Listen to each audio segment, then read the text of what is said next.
Megan the Mermaid because she can live underwater without any oxygen. I have to go a little bit deeper, deeper, deeper. He gets around Paris in a suit made of wheels, a bug-like silver bullet known simply as Roller Man. You must know how to stop. This man dives into everything from toxic waste to radioactive water. Today's challenge, raw sewage. I think it's very scary. I worry about him a lot. Where's the beef? Right here. I like meat. But just how much meat can these folks eat while trying to beat the clock? I can feel my arteries clogging just watching the guy eat that. And what do you get when you cross Van Gogh with Frankenstein? An artist who had to dig up his canvases. Unbelievable? Believe it on Ripley's Believe It or Not.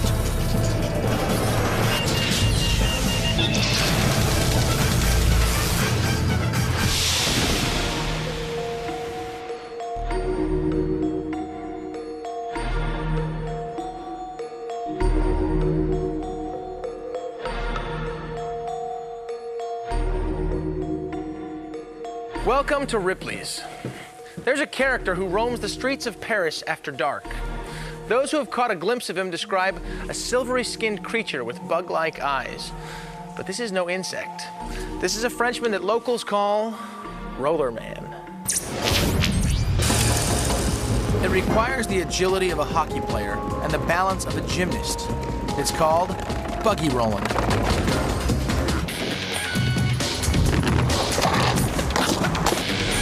When I do something, I go far forward on it. 28-year-old Jean-Yves Blondeau is the man in the high-tech suit.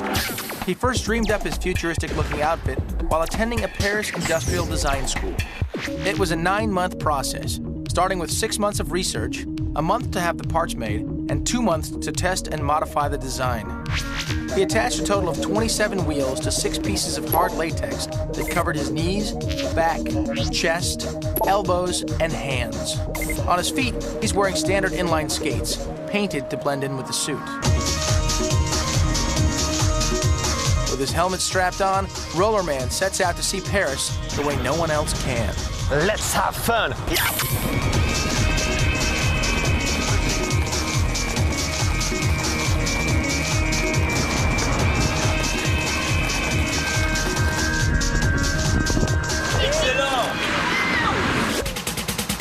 Speeding past shoppers on Paris's famous Champs-Élysées, Roller Man shares an important tip.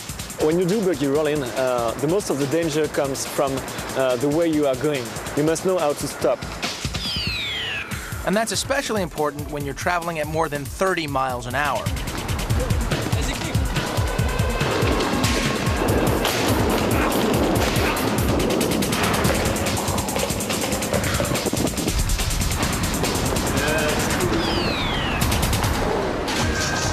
The 27 wheels help Jean-Yves travel in almost any direction.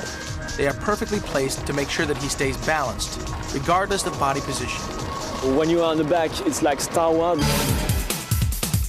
What is up is down, everything's upside down. Jean-Yves says that he can morph into more than 20 positions, from the kamikaze to the frog. Here is a frog. Whether whipping down a parking ramp or cruising the crowded sidewalks, spectators gather wherever Roller Man goes. I enjoy to give them smile, keep them out from their bad life. That's the purpose of buggy rolling, feeling good. The buggy rolling suit will soon be on the market for around $750. Medical insurance not included. Okay, now you're looking for a job in the classifieds and you come across this ad. Wanted, plumber with diving experience. Pitch black working conditions, immersed in radioactive waste, must be willing to risk life on a daily basis. Well, for one young Canadian, this was a dream job. He suits up like an astronaut, layering, zipping, and locking himself into his protective covering to save his very skin from the most vile dangers imaginable. Jason Smith is a diver unlike any other, an explorer who ventures into a world most men would run from. A 21st century repairman who fixes what most of us would rather forget. It's not something that everybody does, and people are always asking questions about the kind of work that we do. I love to do my job. I get great enjoyment out of it. Jason does his diving in tanks that are the equivalent of radioactive dumps, sometimes filled with raw sewage. Michael Aronakis, Jason's boss at U.S. Underwater Services, says there's no better man for the job. I would say Jason's one of the best I've ever seen on commercial divers, being in this business for quite some time, because of his level-headedness, his drive, his determination to make sure things go in a safe and effective manner. Jason Smith's job title is commercial diver, but that doesn't begin to explain what he does. His responsibilities include repairing everything from burst pipes to clogged lines or blocked drains. Basically, he's an underwater plumber. Things that could happen when we're in the water, our compressors on top side could fail. We could lose air. One big thing is hypodermic needles in sewage. Then you have a problem with, anything from HIV to hepatitis. To prevent accidents like these, Jason makes a practice run in clean water. The thick, durable material of his suit is insulated so that nothing seeps in. The test is complete and all systems are go. Yeah, the hat worked good. Everything felt good. The suit was good. No leaks. So our pre-test worked out just fine, and we're ready to go to do the real thing. About 30 times a year, Jason has to dive into water filled with chemicals and contaminants that could kill him. It is quite dangerous. What Jason does is an amazing feat. It's pretty much unbelievable at times. The ability to dive in radiation, dive in waste contaminants, biocontaminants, physically confined spaces, makes his job really dangerous. One person who thinks a lot about all the risk is Jason's girlfriend, Heather Jones. I worry about him a lot. There's so many things that can happen. Especially the contaminated dives scare me because he has to be completely sealed off from everything, and if anything was to happen or something leaked or something got ripped while he was down there, that's just awful. Jason's job takes him from reservoirs to radiation silos, but now comes one of the jobs Heather really doesn't want to think about. It's time for the real thing, a dive into potentially diseased waste in a tank of raw sewage. He's been sent in to survey a problem in the lines. While Jason's under, he keeps in radio contact with his colleagues above, even as he wades through zero visibility down below. Basically, not knowing the situation you're getting involved with, sharp objects, unknown type pumps, gates, these are all things that we have to proper plan with proper procedure in case these things arise. When you have no visibility water, you really have to feel your way around and know what you're looking at, and you just really have to take it slow and concentrate on what you're doing and not think about what's around you. Most people don't even realize the dangers men like Jason face just to keep our water systems flowing freely. There's problems that arise, and somebody has to go down and take care of those problems in order for those systems to work, and we're the ones that do it. Needless to say, after a dive, Jason takes great care when he takes his suit off. Go ahead and get the boots off first, all right? But still, Heather doesn't take any chances. I usually don't give him a kiss when he comes home. I usually tell him to just go get in the shower, and then, we'll do our hugging and kissing later.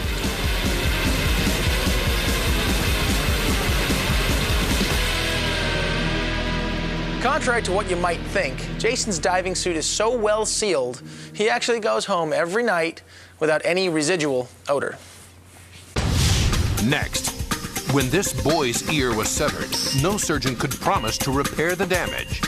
That's when they turned to these leeches for a medical miracle. Then, you think this woman's fingernails are long? Wait until you see her toes. You wild woman! Plus, the aqua beauty who can hold her breath for over 4 minutes. I call it the squeeze of the deep blue. Her amazing deep diving abilities when Ripley's Believe It or Not returns. Your You're watching Ripley's Believe It or Not. Look up leech in the dictionary and you'll find a couple of definitions. The most common, parasite. Less common, doctor. That's right, doctor. And here's why. These blood-sucking worms don't look like they belong in a hospital. But for some patients undergoing reconstructive surgery, leeches are their last and best hope. Dr. Matthew Concannon, a plastic surgeon at the University of Missouri at Columbia Medical Center, says that in some cases, leeches are the only way to prevent the loss of a limb. Typically, when leeches are applied, that's the last-ditch effort to try and save whatever you're working on. Here's a dramatic example. Blood began pooling in this woman's left hand after an injury. The engorged limb swelled to nearly 5 times its size. That's when doctors began leech therapy. Home video captured the dramatic change. After only 2 days of leeching, it already looks better. Is your hand any better today? 5 days later, the color is returning, and her limbs decreased in size. A month later, it's nearly normal. Her wedding ring even fits. That's because leeches keep blood from pooling in damaged areas. That allows tiny veins to reconnect and begin draining the area naturally. It's only when things go wrong that they turn to leeches, and most of the time they save the day. 2,000 years ago, these primitive parasites were used to cure everything from a headache to gout. You know, if you had a cough and a cold, you'd have leeches in your chest. It was just a trendy thing to do, really. But over time, leeches fell out of favor with the medical community. And today, they're not widely used, except in surgery when a body part is being reattached. Carl Peters runs BioFarm, the oldest leech breeding lab in the world. These leeches here are quite hungry.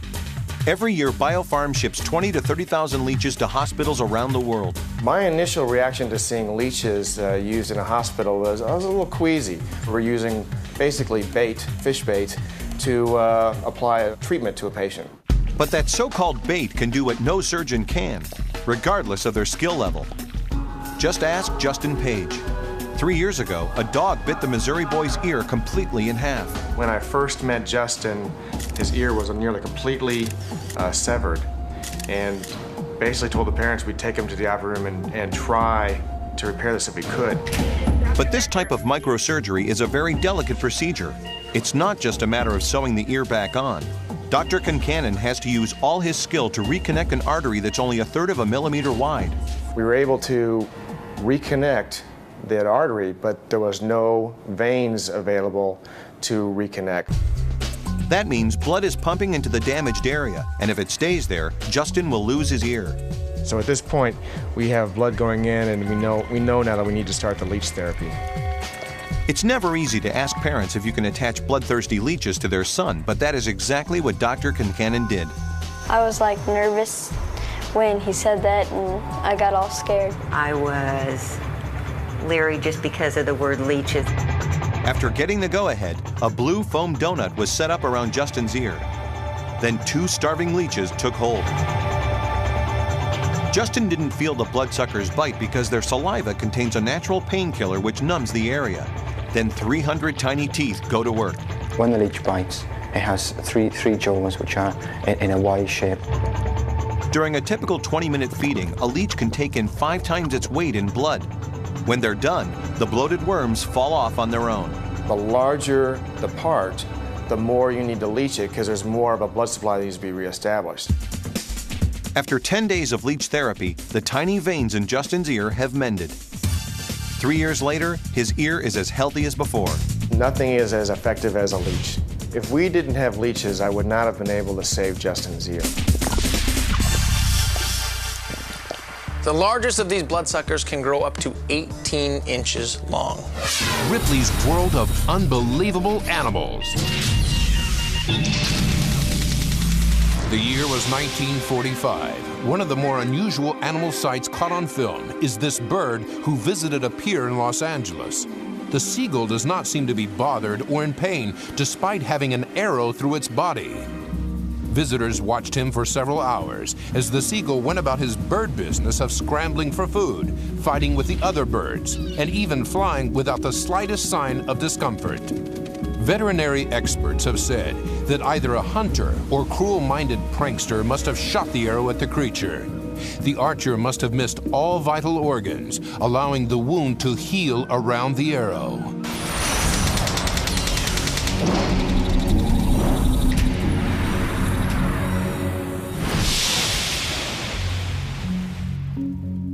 Dr. Kathy Hayes is an anthropologist who studies strange cultures for a living. But now Kathy is the one being studied, from head to toenail. You'll see what I mean. As an anthropologist, Kathy Hayes studies the unique habits of people from cultures all over the world. The last place I lived before I moved back to the United States was in Venezuela, and I was working with an Indian tribe that lives in the swamps of the Orinoco River Delta.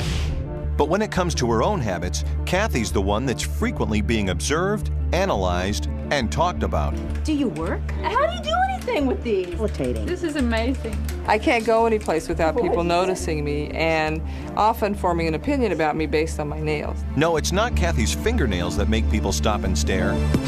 It's her toenails, every unbelievable inch of them. This measures 4 7/8 inches. Kathy started letting her nails grow out 10 years ago when daughter Malika was only 7. I thought it was weird, but all the kids at school thought it was cool, so I was okay with it because they were like, oh, your mom's so cool, your mom's so cool. Hi, Shar. According to nail experts, few women have nails durable enough to grow as long as Kathy's.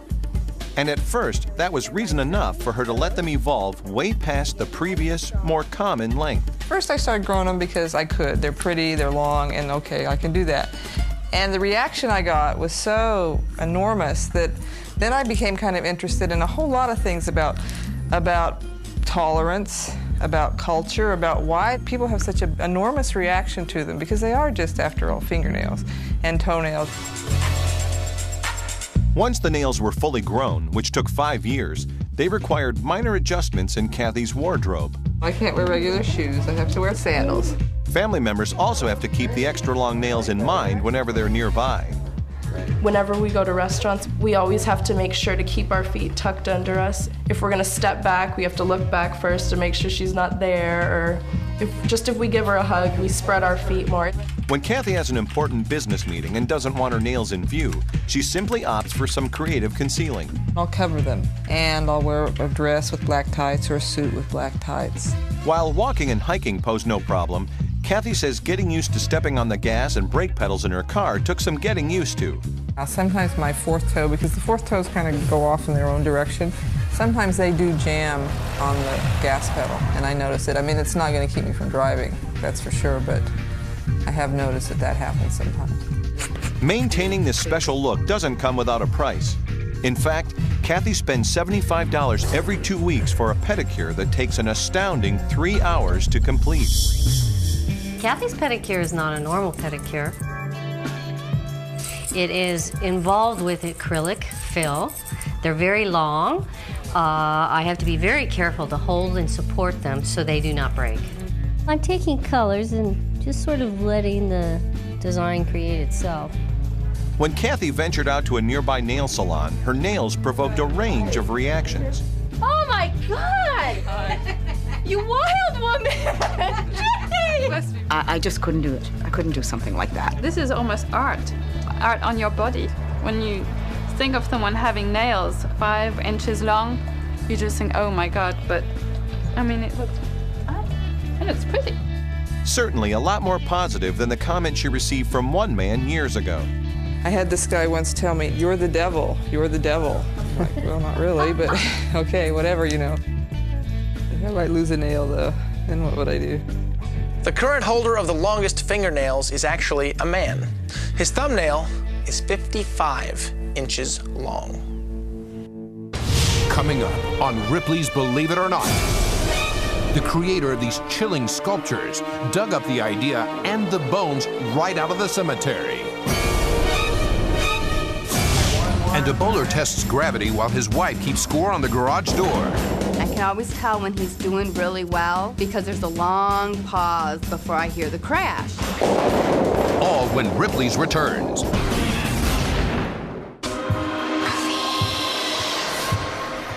In medicine, you examine inner workings of the human body. In art, you appreciate outer beauty. Well, a guy named Fragonard got a hold of a corpse, and as you'll see, he turned that basic idea inside out.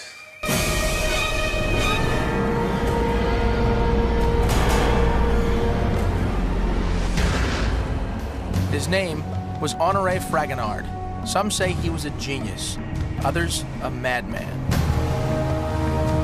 Tucked away in 3 rooms at one of the world's oldest veterinary schools, the Fragonard Museum is the repository of a grotesque collection of 50 of the most frightening sculptures ever created. These ghastly displays are no mere waxworks. They are real bodies, some human, some animal, stripped of their skin and stretched into elaborate poses back in the 18th century. Fragonard, a director at the veterinary school, was no murderer, but he did invent new ways to preserve already dead bodies. According to Dr. Christopher de Geyers, curator of the museum, Dr. Fragonard used a unique method called plastination, a technique similar to Egyptian embalming. First, he removed the skin and he dissected all the muscles, the nerves, and he was also able to inject all the vessels with wax. And after all the dissection was realized, he put all the body in alcohol for a few days and removed it and dried very quickly the bodies with hot air. The cadavers of animals were easy for Fragonard to find. The human models were harder to get, so he either bought them or stole them from their graves. Fragonard had two ways to take such bodies. The first one was all the people who were executed, and the bodies were sold to the anatomists, so he could get some. And the other way was that Fragonard and its colleagues went during the night in the cemeteries and removed the fresh bodies who were there. One sculpture, called the Horseman of the Apocalypse, may have led to Fragonard's downfall. A rumor began to spread that the writer was no stranger, but Fragonard's wife, who had died after being married to him for just 3 years. The model was actually a male corpse, but fears about Fragonard's sanity eventually led to his dismissal from the school. After he went away in 1771, Fragonard had a workshop and realized many pieces like this, more than 1,000, and we know that he earned a lot of money with such things. In fact, many were snapped up by the likes of King Louis XVI, who loved to shock guests with works like these. But today, you don't have to visit a king to see these unusual works of art. Just buy a ticket to the Fragonard Museum. If you haven't lost your appetite, there is a restaurant in the Lone Star State with a table just for you. At the Big Texan Steak Ranch, they have a simple rule. Eat everything on your plate and the meal is free. Just one catch. The everything includes a 72-ounce steak. That's like eating 18 quarter-pounders. Good luck.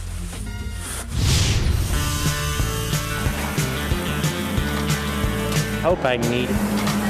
My arteries clogging just watching the guy eat that. It's terrible. I like meat. It's a contest as big as Texas itself. Here at the Big Texan restaurant in Amarillo, brave men and women line up to see if they can finish off a 4.5-pound steak with all the trimmings in less than an hour. You finish, you get your meal free. You don't finish, you pay the price, $50.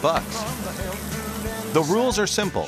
You can't get up, you can't have help, and if you become ill, the contest is over. But I like me. Carlene and Richard Lefevre have prepared a long time for this day. I guess my stomach is exercised enough where it can hold probably 8 to 10 pounds of food. As for Carlene, she's not taking any chances. I make sure I wear elastic pants. While Chef Carlos Baca grills the steaks to perfection, Annette Havard, Tammy Hooker, Jeff Denton, and Jasper Davina take their places beside Richard and Carlene. On your mark, get set. And then the feeding frenzy begins.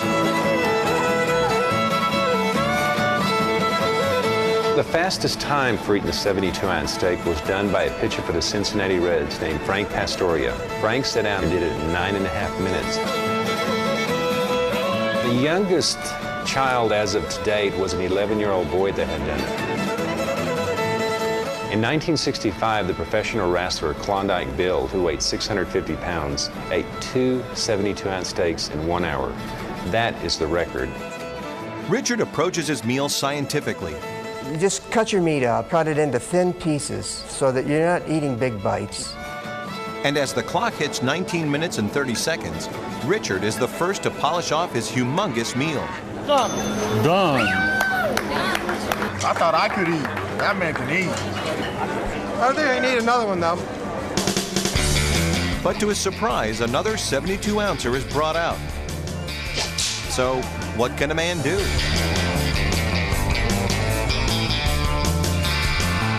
I've never seen a steak that big before. And this guy's about to eat 2 of them, and that's it's a lot of cow. That's a lot of cow. Dining at a nice, comfortable pace, Carlene still manages to finish in a new woman's record of 32 minutes.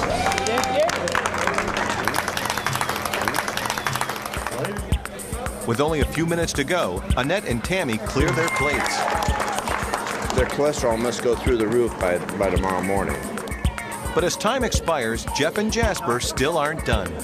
I didn't do very good. I wish I could eat more of it, but I'm full. We got 5, 4, 3. When the clock runs out, Richard is 10 ounces away from finishing. Still, a man who weighed 135 pounds an hour ago has now gained over 8 pounds. Even though I ate 134 ounces of steak, I'm still enjoying the ice cream.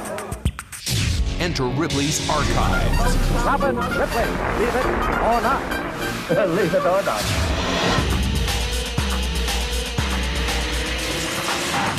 The year was 1931, and Miss Bertie Tillman takes tightrope walking to new heights over New York City. Pretending to almost fall off is all part of the act. But during this performance, Miss Bertie had a truly close call. High-wire performers master the art by keeping their center of mass directly above the wire. Miss Bertie's umbrella is a pretty prop, but its purpose is to increase her rotational inertia, allowing her to stay perfectly balanced. Working with no net or safety mechanics of any kind, she astounds onlookers with a skillful ballet some 300 feet above the busy streets. Her unbelievable performance will never be duplicated, since current New York City laws forbid it.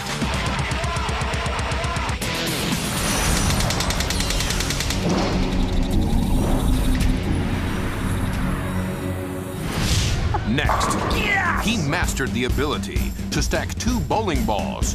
So why not try 10? Then, they call her Megan the Mermaid because she can swim to the bottom of the sea on just 1 breath of air. That's still to come.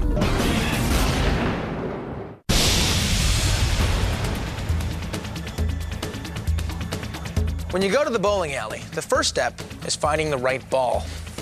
Not too many dings, oops, finger holes, not too tight, you know. But for David Kramer, picking up to a dozen perfect bowling balls is crucial for the game that he's playing. Bowling. For millions of Americans like David Kramer of Waukesha, Wisconsin, there's nothing quite as satisfying as getting a strike. Yes! Except in David's case, it's not how he throws bowling balls that's got everybody talking. It's how he stacks them. I stacked them one on top of the other up into the sky. It makes like a tower out of them. The average person would be lucky to get 1 ball stacked on top of another. And that's how David started, back in 1989 when he first discovered he had a hidden talent. I'm not a very good bowler, and was on a bowling league and did this the first time just as a joke. And a fellow that saw me do that said, "Boy, Dave, that's pretty neat. If you can do that again, I'll pay you." Well, I thought he was kidding, so I said okay, and he's been kidding me ever since, and it's been a lot of fun. David managed to stack a total of 3 bowling balls on that fateful day, and he knew he could do even better. Using discarded balls from a local alley, he started practicing at home in his garage. And I can always tell when he's doing really well because there's a long pause before I hear the crash. It is not easy. Having tried it myself, it's not easy. There's no glue, no magic, no illusion. It's strictly a balancing act. As David piles on balls ranging from 6 to 16 pounds, his stacks seem to defy the laws of gravity. He says it's not that he's working against nature, he's working with it. It's very important for me to get a solid spot on the floor, and by that I mean a very level spot. When I put that first ball down, I got to tap it on all sides, and if I get to a point on that ball where I'm tapping it and it's wiggling, then I know that that's not the greatest spot on the floor for me. Finding a level spot is important, but so is learning the characteristics of each ball. Lucky number 6. Yeah, it seems very odd, but I really do know each one of these bowling balls. I know how it's made, I know where the weight is inside of it, where the heavy side of the ball is in relation to where the holes are drilled, and so that I know this ball is going to go this way and be third, and the next one's going to go that way and be fourth. And then I can put this one fifth, see? I know each one of them, and sometimes it's awful when one breaks. The balls aren't the only things that can break when the tower finally comes crashing down. There they go. I did drop a ball from pretty high once, and it landed on my big toe, and eventually developed a bone spur on that toe, which I had to have surgery on to have that corrected. So it's not a sport for everybody. Steel-toed shoes would be a good idea, huh? All right, one more, ties the record. No one has ever matched David's stack of 10 bowling balls. So he decided to set out to beat his own record. My wife's over there trying to boost my confidence. It's wobbling, Dave, it's wobbling. There they go.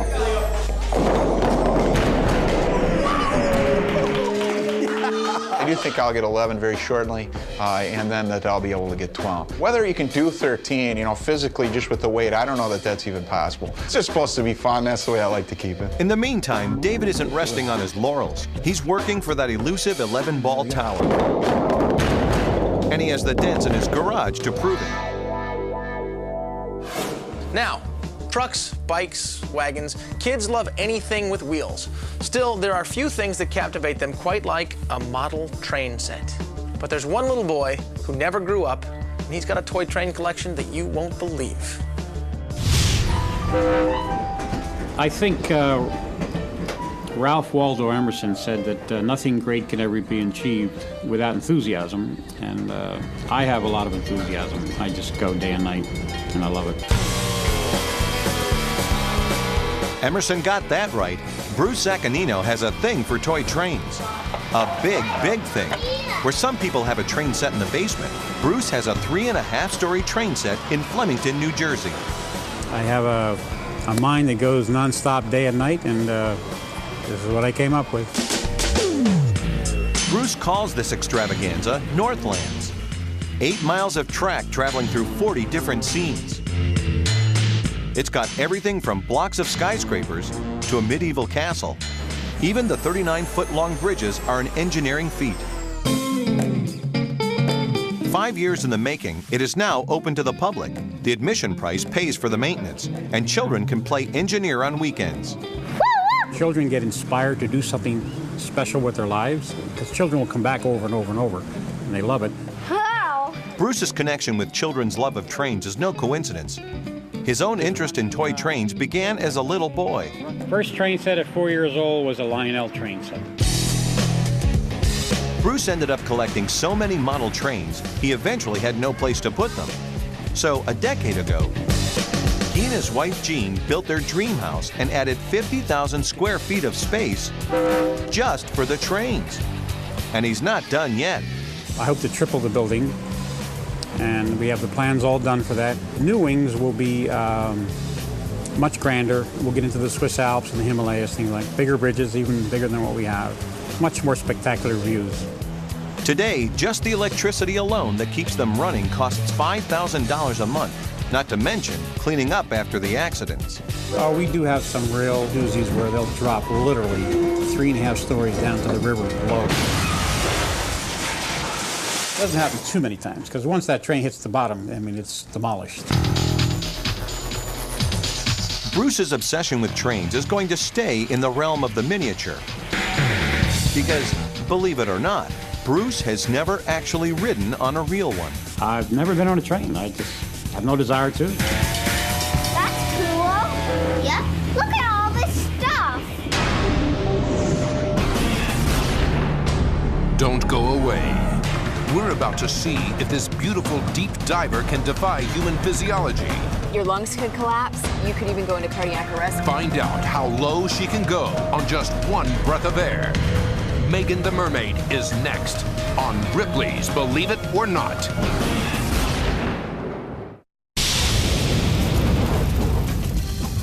Megan Haney-Greer is a beautiful woman who is also an unbelievable diver. She can hold her breath for over 4.5 minutes. Here's a demonstration of just how long that is. When I say go, take a deep breath and don't exhale until I say so. Ready, set, go.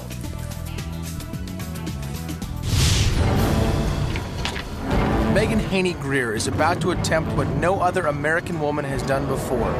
Swim to the bottom of the sea on one breath of air. I really do enjoy setting a goal and challenging myself and really pushing myself to go to new depths.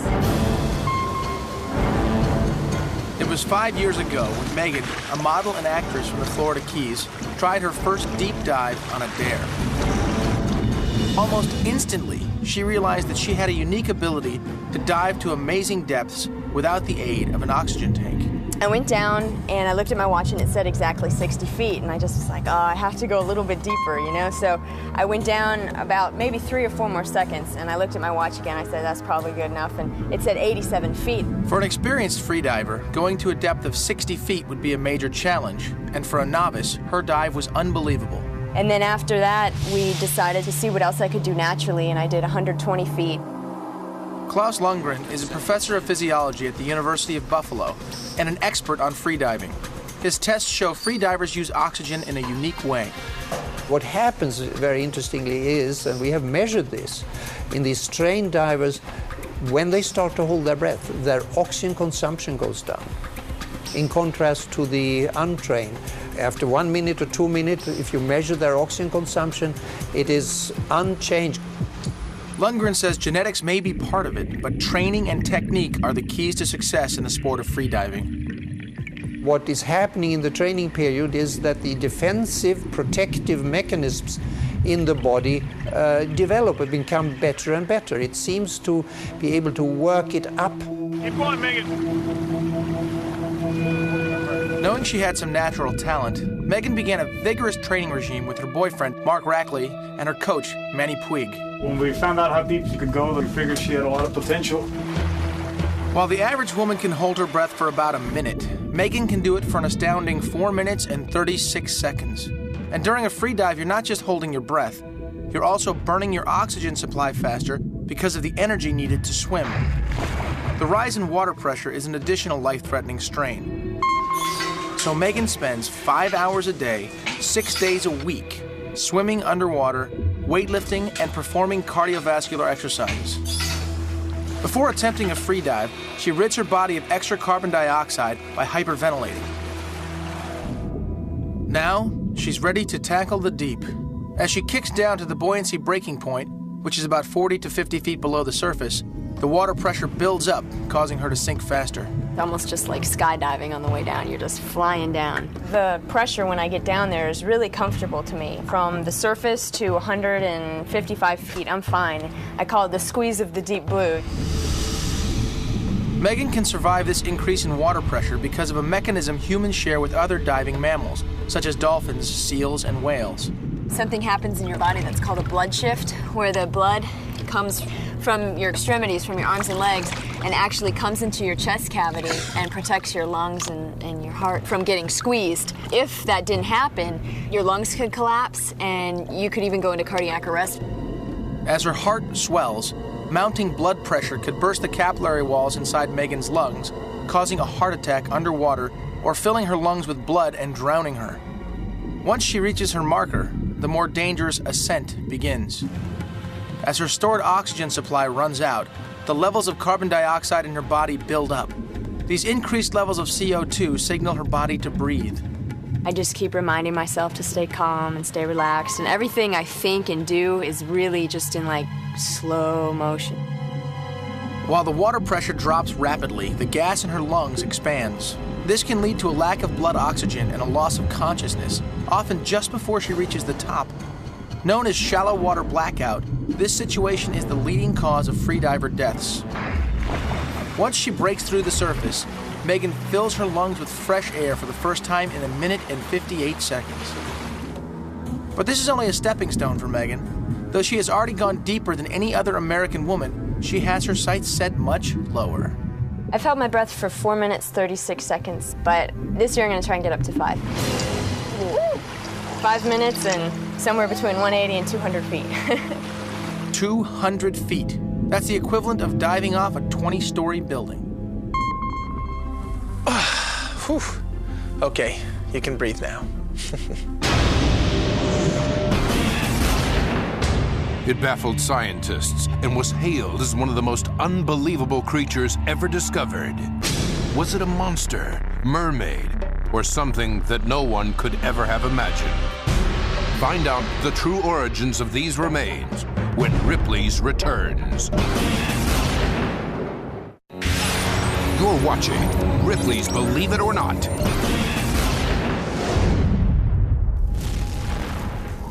This is a Fiji mermaid, verified by the very distinguished London Lyceum of Natural History as completely authentic. Back in the 1830s, thousands of people flocked to see this specimen, making its owner, P.T. Barnum, a fortune. Now, Barnum is the guy who said, "There's a sucker born every minute." And this is one of the reasons why. This so-called Fiji mermaid is actually an artful work of taxidermy, a skillfully sewn together composite of a fish, see here, and a monkey. Unbelievable? Believe it.